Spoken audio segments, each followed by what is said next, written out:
Assalamualaikum warahmatullahi wabarakatuh. Nama saya Fatimatul Fatmaria.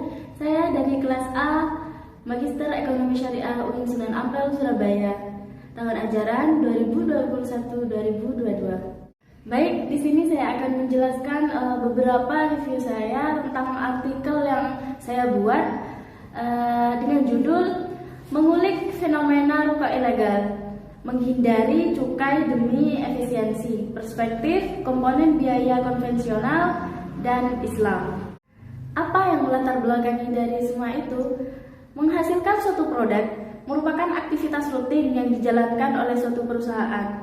Kegiatan produksi dari sudut pandang konvensional merupakan kegiatan manusia untuk menghasilkan atau menambah kegunaan suatu barang dan jasa untuk memenuhi kebutuhan manusia.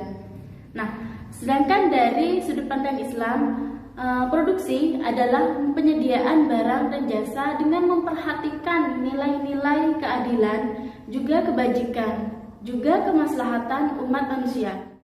Perusahaan dalam menghasilkan suatu produk pasti membutuhkan berbagai sumber daya, baik itu berbentuk bahan baku, kemudian modal, kemudian tenaga kerja, dan kemudian yang lain sebagainya. Nah, yang selanjutnya dalam operasionalnya dikuantifikasikan menjadi nilai uang. Nah, itu yang disebut dengan biaya produksi. Apa itu biaya produksi? Biaya produksi adalah biaya yang harus dikeluarkan oleh perusahaan selama memproduksi suatu barang. Nah, biaya ini dianggap melekat ke dalam produk, baik itu biaya yang terdiri dari bahan baku, biaya tenaga kerja langsung, biaya overhead, dan atau biaya yang tidak langsung. Dalam produksi biasanya itu terdapat dua garis besar. Yang pertama, biasanya produsen pasti menginginkan memaksimalisasi profit. Yang kedua, meminimalkan biaya. Nah, kedua perilaku ini pasti dilakukan oleh para produsen.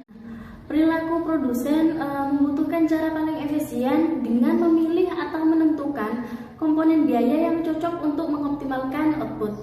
Karena setiap komponen biaya yang dikeluarkan dapat memberikan efek yang berbeda atas output yang dihasilkan. Oleh karena itu, produsen perlu untuk melakukan analisis biaya sebagai salah satu cara untuk mengestimasi seberapa besar produksi yang akan dihasilkan dengan menggunakan komponen biaya tersebut. Nah, ini masuk contoh ya. Kemudian, salah satu produsen yang mengejar tingkat efisiensi biaya dalam produksinya adalah produsen rokok ilegal. Nah, dalam ini adalah studi kasus yang saya pilih. Berdasarkan pengamatan terhadap produsen rokok ilegal di Pulau Madura, bahwa perusahaan ini tidak menggunakan seluruh komponen biaya dalam menghasilkan produksinya.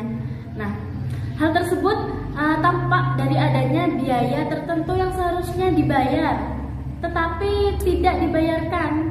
Apa itu? Yaitu pajak berupa cukai rokok. Sehingga rokok yang dihasilkan dari perusahaan-perusahaan tersebut merupakan rokok ilegal dari sudut pandang hukum negara. Karena apa? Karena telah dengan sengaja menghilangkan sebagian komponen biaya produksi berupa menghindari atau ingkar terhadap kewajiban dalam memenuhi kewajiban membayar cukai rokok. Produsen dan rokok ilegal ini tumbuh pesat di Madura, terutama di daerah saya sendiri, di Kecamatan Ganding. Banyak sekali produsen-produsen rokok ilegal yang ada di sini. Nah, pesatnya perkembangan peredaran rokok ilegal ini tak lepas dari harga rokok yang dianggap semakin tinggi di pasaran. Nah, harga rokok terus melambung dari tahun ke tahun seiring dengan tarif cukai yang juga terus meningkat. Nah, berdasarkan hasil dari wawancara saya dengan salah satu produsen rokok ilegal yang ada di sini, ternyata yang menjadi beban tersendiri bagi perusahaan rokok, kenapa mereka berproduksi tanpa cukai. Nah, yang pertama adalah munculnya biaya tambahan, yaitu biaya membeli cukai. Nah, di kursus yang kedua, harga rokok yang akan menjadi mahal belum tentu akan laku di di pasaran, sehingga sebagian produsen memilih memilih untuk tidak menggunakan cukai rokok. Nah, berdasarkan dari apa yang saya bilang tadi, dalam artikel ini kita akan membahas poin-poin penting. Yang pertama, kita harus tahu dulu apa itu cukai rokok. Kemudian yang kedua, nanti kita bicara komponen biaya produksi perspektif konvensional dan implikasinya. Kemudian yang ketiga, komponen biaya produksi perspektif Islam dan implikasinya. Kemudian yang terakhir nanti minimalisasi biaya dan maksimalisasi produksi. Nah, kita masuk kepada pembahasan. Di sini kita harus tahu apa itu cukai rokok terlebih dahulu. Cukai rokok itu merupakan pungutan negara yang dikenakan terhadap barang-barang tertentu yang mempunyai sifat atau karakteristik yang ditetapkan dalam undang-undang. Di situ undang-undang kalau tidak salah nomor 39 tahun 2007 tentang cukai, dengan fungsi utamanya adalah mengatur, mengendalikan atau memberi pembatasan peredaran barang kena cukai dan untuk memberikan kontribusi pada negara. Ini rokok merupakan salah satu yang memiliki kewajiban untuk membayarkan sejumlah pajak. Ya, namanya itu cukai rokok. Nah, kenapa hal itu perlu? Karena hal tersebut dilakukan karena produk tersebut peredarannya perlu diawasi. Kemudian pemakaiannya juga dapat menimbulkan dampak negatif bagi masyarakat atau di lingkungan hidup, dan pemakaiannya perlu pembebanan pungutan negara demi keadilan dan keseimbangan. Rokok yang diproduksi dan beredar di masyarakat dan tidak sesuai dengan perundang-undangan ini disebut dengan rokok ilegal. Nah, rokok ilegal adalah rokok yang beredar di wilayah Indonesia, baik itu berasal dari produk dalam negeri maupun dari luar negeri, dan tidak mengikuti peraturan yang berlaku di wilayah hukum Indonesia. Nah, ada beberapa jenis produk ilegal yang beredar di masyarakat, antara lain yang pertama ciri-cirinya ya, produk rokok yang tidak dilekati pita cukai sama sekali atau yang biasa disebut dengan rokok polos. Kemudian yang kedua, produk rokok yang dilekati pita cukai tetapi itu adalah palsu. Kemudian yang ketiga, produk rokok yang dilekati pita cukai yang dimiliki oleh orang lain. Kemudian yang keempat, produk rokok yang dilekati pita cukai miliknya tapi pita cukai tersebut di bawah harga ecerannya atau lebih rendah dari yang seharusnya. Nah, pada prinsipnya terhadap produsen rokok ilegal tersebut, undang-undang telah menjelaskan tentang implikasi hukum bagi produsen yang melanggar ketentuan tersebut, sebagaimana yang tercantum dalam berbagai undang-undang. Sudah dijelaskan banyak, tapi saya tidak masuk ke dalam undang-undang tersebut. Maksudnya tidak fokus kepada undang-undangnya, tapi saya fokus kepada biayanya nanti. Tapi produsen kenyataannya itu tidak sedikit yang telah sengaja mengingkari kewajiban tersebut dengan berbagai argumentasi pembenaran. Nah, dari ini dalam konteks teori produksi tentu mengingkari untuk membayar cukai tersebut akan menguntungkan produsen karena dapat meringankan beban biaya produksi perusahaan ya. Karena biaya produksi akan bisa ditekan atau diminimalisir, akan tetapi produksi dapat dimaksimalkan. Nah, kemudian selanjutnya kita masuk ke dalam komponen biaya produksi perspektif konvensional dan implikasinya. Nah, biaya produksi adalah suatu pengorbanan yang biasanya itu diukur dalam satuan mata uang yang digunakan untuk memproduksi barang atau jasa untuk masa yang akan datang dan mempunyai manfaat melebihi satu periode pembukuan. Biaya produksi merupakan hal yang sangat urgent bagi produsen dan tidak dapat dipisahkan dalam menentukan harga produk nantinya. Dengan biaya produksi ini, produsen dapat menentukan laba yang diperoleh dari masa waktu tertentu. Nah, definisi tentang biaya produksi sendiri di sini dari para ahli cukup banyak ya. Namun muara dari pengertian semua itu adalah biaya yang berhubungan dengan fungsi produksi yang dianggap melekat pada produk. yang terdiri dari ada biaya bahan baku, kemudian ada biaya tenaga kerja, kemudian ada biaya tenaga kerja langsung, kemudian biaya overhead atau biaya langsung maupun tidak langsung. Implikasi dari beberapa penjelasan tentang pengertian biaya produksi, maka cukai itu termasuk dalam komponen biaya produksi, baik yang berupa pajak atau biaya tidak langsung. Nah, sehingga jika komponen ini masuk atau dibayarkan oleh produsen rokok ilegal, maka akan berakibat pada bertambahnya biaya produksi, sehingga akan menjadi beban bagi perusahaan. Nah, oleh karena itu, karena cukai menjadi beban tambahan dalam biaya produksi, maka tidak sedikit pula produsen rokok yang sengaja memilih untuk tidak membayar cukai meskipun sudah tahu implikasi hukumnya seperti apa yang akan diterimanya. Hal tersebut dilakukan demi mengejar tingkat efisiensi dengan cara meminimalisirkan biaya produksi dan memaksimalkan output. Kemudian jika dihubungkan dengan teori produksi, maka kejadian ini bisa dihubungkan dengan beberapa tipe alternatif fungsi produksi. Yang pertama ada decreasing return to variable input. Nah, kondisi ini terjadi bila tambahan output yang dihasilkan lebih kecil dibandingkan dengan tambahan input.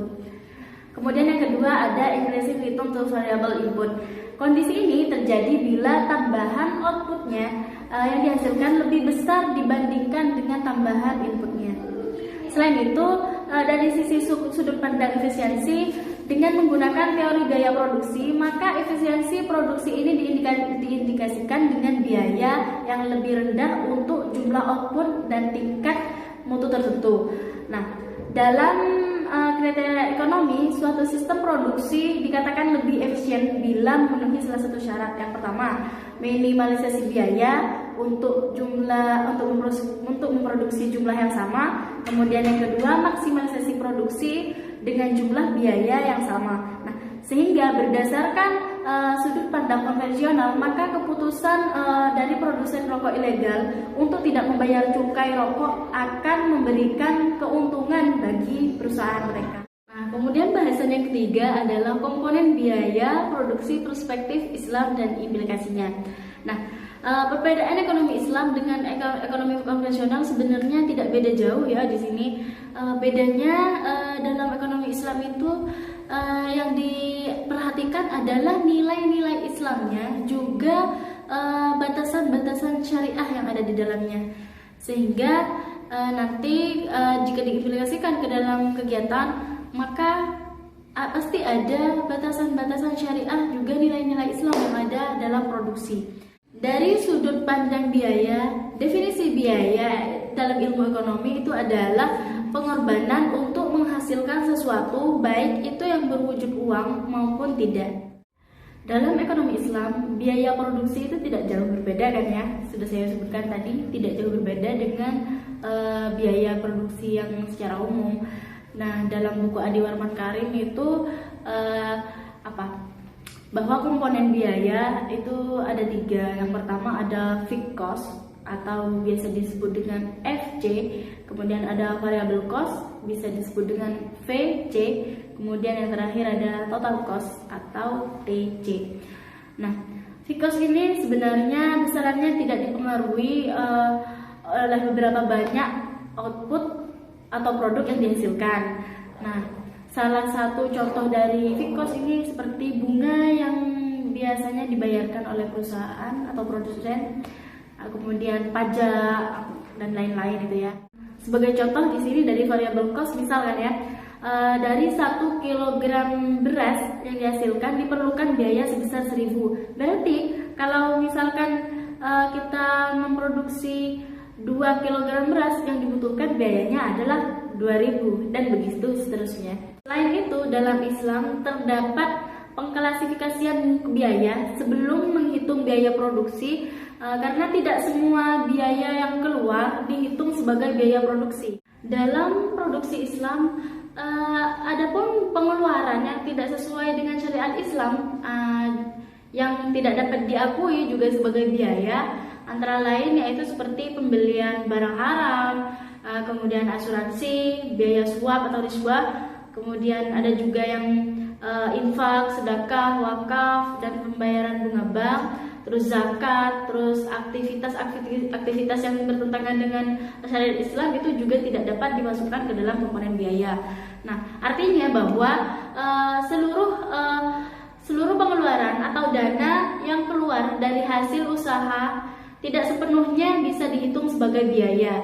Karena dalam Islam ada aturan-aturan yang harus dipenuhi, ada kewajiban yang harus kita tunaikan, dan ada batasan-batasan dalam mengelola biaya dalam usaha.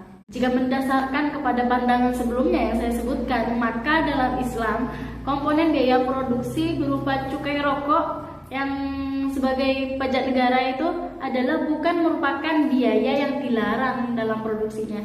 Sehingga implikasi dari penjelasan tersebut adalah bahwa setiap produsen rokok ilegal memiliki kewajiban untuk membayar cukai rokok.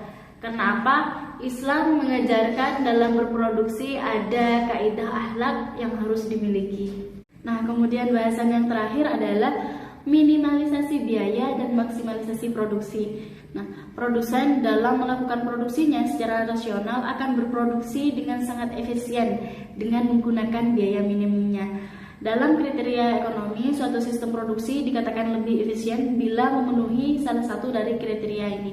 Yang pertama, minimalisasi biaya untuk memproduksi jumlah yang sama. Kemudian yang kedua, maksimalisasi produksi dengan jumlah biaya yang sama.